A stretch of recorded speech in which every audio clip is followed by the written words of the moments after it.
Alright, for you listening on audio, I apologize, but this is a new post. No, not even a poster. Thingy in the background that Christian, the co-host of Bond Minute Bond, sent me. It's kind of perfect for all three because there's the Bond Minute Bond podcast, so we got the gun barrel and the blood coming down. Then there's X Minutes, so we got Deadpool. And we got Infinity Saga, which while not in the Infinity Saga, I Love You 3000 Minutes, Deadpool's also Marvel now. I mean, he's always been Marvel. I mean, no, never mind. You mentioned Sony. In the movies. Yeah.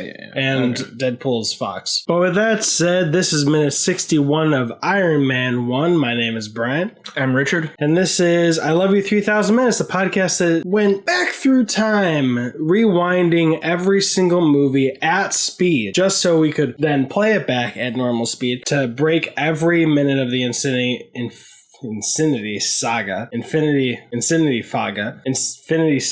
One marvelous minute at a time from Iron Man 1 to Spider-Man Far From Home. I mixed that up a little bit. But this is minute 61 of Iron Man 1. And Richard, what happened? Well, he says a line that particularly tickles me. He tells Dummy, his robot Dummy. And it's literally spelled out like dummy, like Wall-E. I think I learned that since our last time filming. Yeah, it's actually like... Okay. Yeah. According to the subtitles, they didn't catch it in the subtitles. He still says it, yeah. Gotcha. But he says, quit following me around with that thing. I feel like I'm going to catch on fire spontaneously. And so he's about to do another test. He announces he's going to be doing it at 2.5% instead of 1. Yep. Which is 2.5% stronger. Which is 150% stronger. Yeah. I was expecting him to fly into the ceiling, honestly. Or bump into it, not get propelled. Go a little faster, since 10 was Roadrunner speed. Right. And 1% was... just okay. Yeah.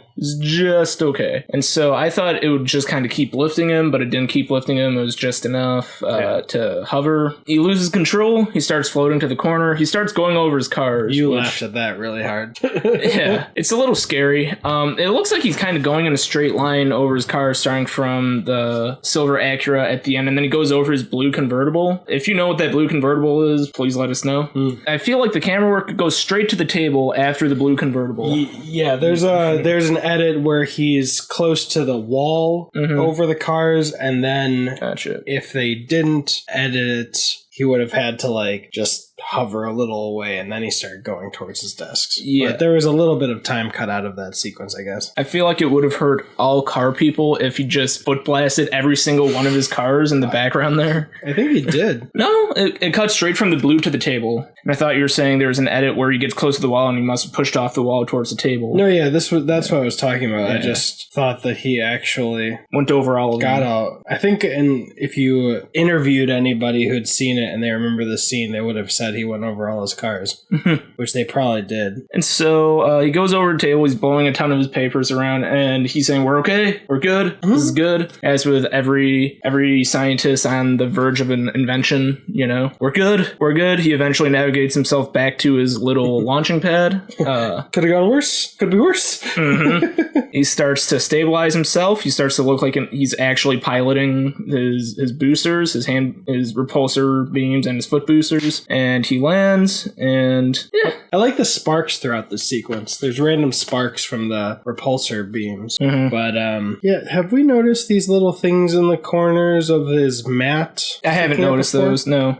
Is that new? They might have been out of shot before, because it seemed like they're on that side but not the other sides, right? They're on both sides. There's one right there. Okay. Or they could be tent stakes that keep the mat in the ground or something. I don't know. Yeah, they were there in the last minute. I just didn't spot them. Gotcha. Yeah, so when he first goes up, there's a shot around 17 seconds where there's some steam being let out. I don't know if that's further stabilization or just reducing some built up, steam from however it works. Interestingly, at around 21 seconds, there's an animatic on the computer of his 2 foot parts and his arm pieces. And then as it goes, it's showing how his body's shifted. You see the right foot go down a a little more and the left foot go a little higher, and also the arm shift a bit. Mm-hmm. And right in front of that looks like one of the things he would have put one of his arm pieces on while he was constructing it, like a metal. 2 metal braces. Yeah.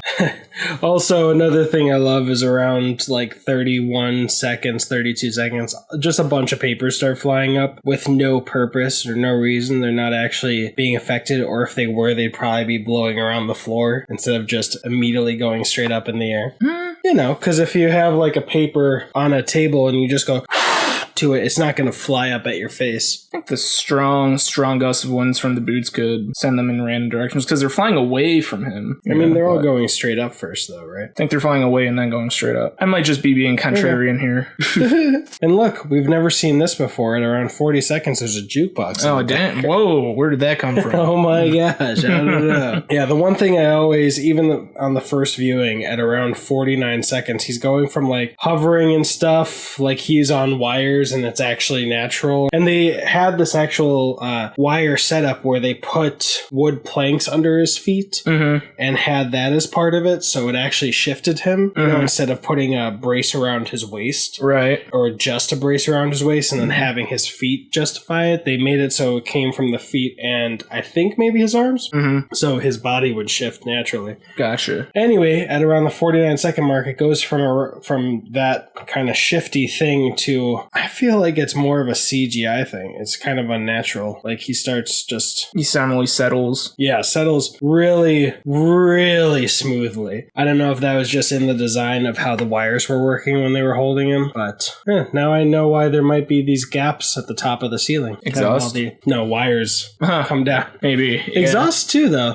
That doesn't make sense. Yeah, there's not much ventilation down here for those. Unless those horizontal things Lines are at the top. yeah, unless they're exhaust. Yeah. Or they actually didn't give a crap about exhaust and thought people just wouldn't care. I mean, they put a lot of work into all these teeny tiny details. I'd be surprised, honestly. If I were a production person, I'd be like, yeah, there's gaps. At least it looks even. We're good. We don't have to CGI over those. It looks like a vent right there, right? Or is that just that does look like a vent at 46 seconds, almost directly behind Dummy on the wall. It's not lit up at all. Oh, it might be one of the lights without a light on, but it does look like a vent. We're gonna see this later. At 46 seconds, all the way on the right, where Tony's coming back. Well, I don't know. That might be Cap's shield. A like partially assembled replica. I'm seeing like a red piece. Red, white, blue. We 100% do see it later. We're coming up to that. Yeah, I know. But that might be it in a different area. Maybe. I'm seeing the white circle and like the bluish outside of that circle, but I'm not seeing the red inside. I'm just seeing a red piece that happens to be in front. I think that's a coincidence. And I think that looks more like an arc reactor, that white circle and stuff. But if my memory serves me correctly, it kind of looks like that for when we see the partially constructed shield, but we will see that later on anyway. All right, in the background at 54 seconds, we see a Texaco thing. I was going to ask you what Texaco is, but it says motor oil. I wouldn't have had any idea, honestly. So Really? I would have thought it was like a convenience store